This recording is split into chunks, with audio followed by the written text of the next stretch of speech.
Hello friends, मैं advocate Vinod Sharma अपने channel कानून और आम आदमी में आपका एक बार फिर हार्दिक स्वागत करता हूं। दोस्तों,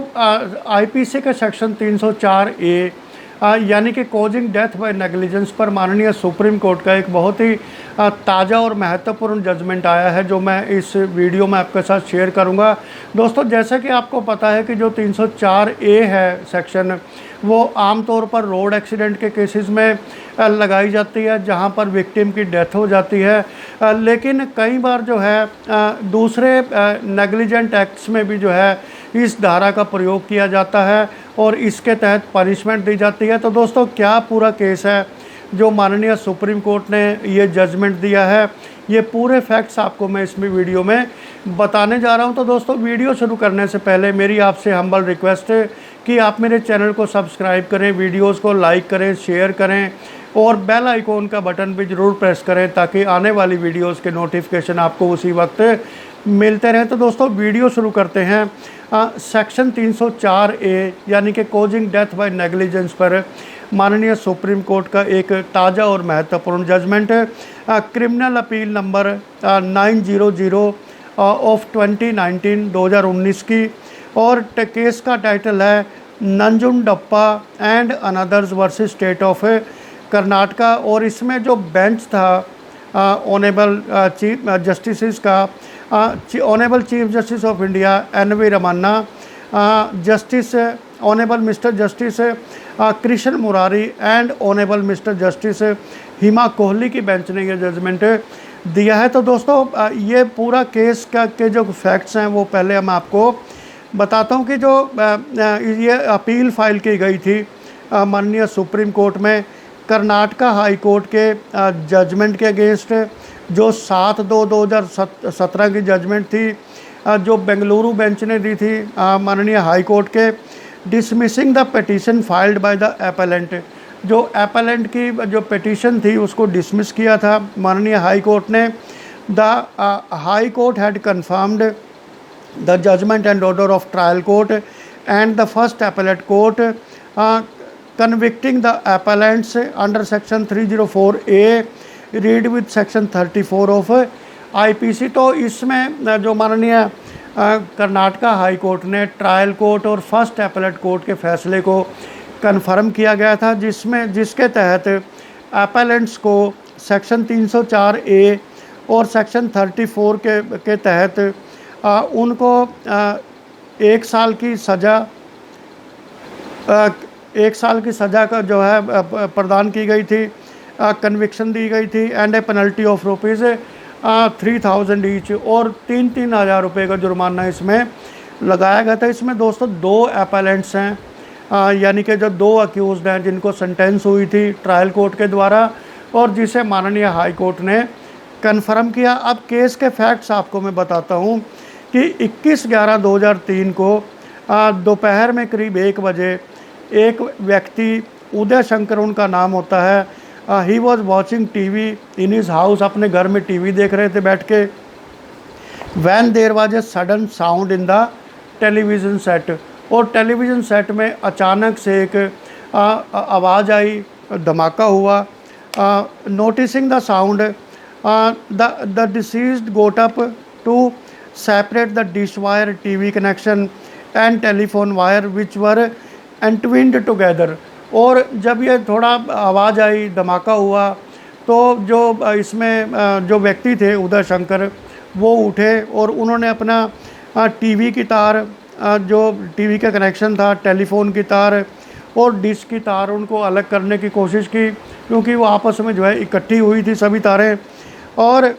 एट दिस पॉइंट जैसे ही उन्होंने तार को छुआ, he felt an electric shock, उनको एक जो है बिजली का झटका लगा, and his right hand was burnt, जिससे उनका जो दाहिना हाथ था वो जल गया, बर्न हो गया। And as a result of this shock he come to death, और इस शॉक की वजह से कहा गया कि उनकी जो है मृत्यु हो गई। Upon inquiry during the course of investigation, inquiry करने पर जब इन्वेस्टिगेशन की गई तो ये पता चला, it was found that the appellant number 2, यानी कि जो अक्यूज नंबर 2 था केस में, who was working under the supervision of appellant number 1 an employee in telephone department. ये दो मुलाजिम थे टेलीफोन डिपार्टमेंट के और सीनियर थे अपने जो है जो appellant नंबर 2 के, तो उनकी सुपरविज़न में काम करते थे।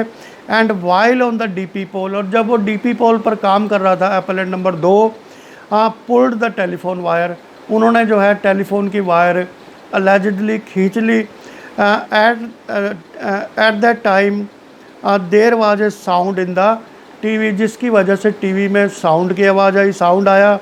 It was alleged that the incident took place because of the negligent act of accused number 1 and 2। और जो इसमें मृत्यु हुई थी व्यक्ति की इलेक्ट्रिक शॉक लगने के कारण, ये आरोप लगाया गया कि उनकी मृत्यु जो है अक्यूज़ नंबर 1 और 2 की लापरवाही की वजह से हुई है। और इसके चलते जो है उनका ट्रायल कोर्ट ने कन्विक्शन कर दिया सर्कमस्टेंशियल एविडेंस के बेस पे, डॉक्टर की रिपोर्ट के बेस पे, और जो पड़ोसियों ने जो डिपोजिशन दी उनके बेसिस पे उनको कन्विक्शन कर दिया गया। इसमें जो डिफेंस था उनका अक्यूज़ का कि on the day of incident, उन्होंने कहा कि जिस दिन ये घटना हुई they had not attended any telephone wire repair, उन्होंने कोई टेलीफोन वायर जो है रिपेयर नहीं की। And death of accused was not due to carelessness of and negligence, और जो अक्यूज़ की जो इसमें डेथ हुई है कंप्लेनेंट की, वो किसी लापरवाही की वजह से नहीं हुई है, बल्कि वो किसी और वजह से उनकी डेथ हुई है। तो जब ये केस माननीय सुप्रीम कोर्ट में गया तो माननीय सुप्रीम कोर्ट ने कुछ ऑब्जर्वेशंस दिए हैं इस केस में कि यदि 11 kV की हाई वोल्टेज पावर टेलीफोन की तार में पास हो रही है, मान लो जैसा कि अलेज किया गया था कि वो 11 kV हाई पावर टेंशन की जो है वो पोल था जहाँ से ये इलेक्ट्रिसिटी पास हुई, और अगर 11 kV की पावर टेलीफोन की तार में से पास होती है तो निश्चित है कि वो टेलीफोन की तार मेल्ट हो जाएगी, जो है वो ख़त्म हो जाती है, नष्ट हो जाती है। और इतना बड़ा भारी भरकम जो करंट अगर आता है तो उससे टीवी भी ब्लास्ट हो जाता है। टीवी ब्लास्ट नहीं हुआ, और अक्यूज़्ड को कहा गया कि वो पोल पर चढ़ा हुआ था, तो ऐसे में अक्यूज़ का बचना भी मुश्किल होता है, क्योंकि अगर 11 kV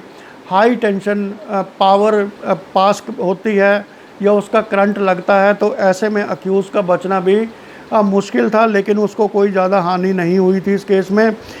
in case of circumstantial evidence. और ये पूरा केस जो है सर्कमस्टेंशियल एविडेंसेस पे टिका हुआ था।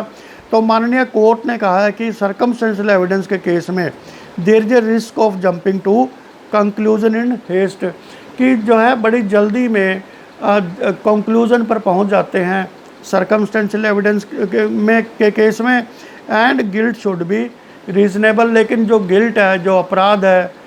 जो आरोपी का, वो रीज़नेबल होना चाहिए। कन्विक्शन ऑफ एक्यूज्ड पर्सन्स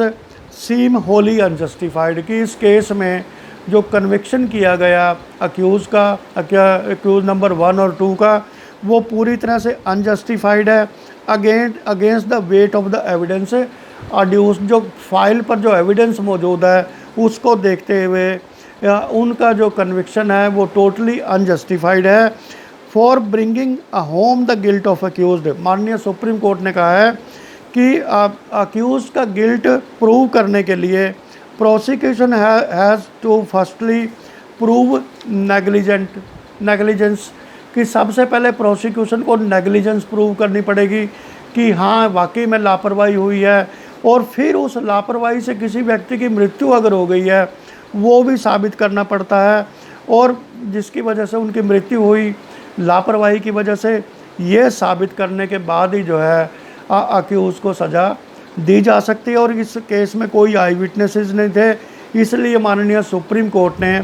आरोपियों को बेनिफिट ऑफ डाउट दिया और कहा कि when there is no report of technical expert to corroborate the prosecution story, क्योंकि प्रोसिक्यूशन की स्टोरी को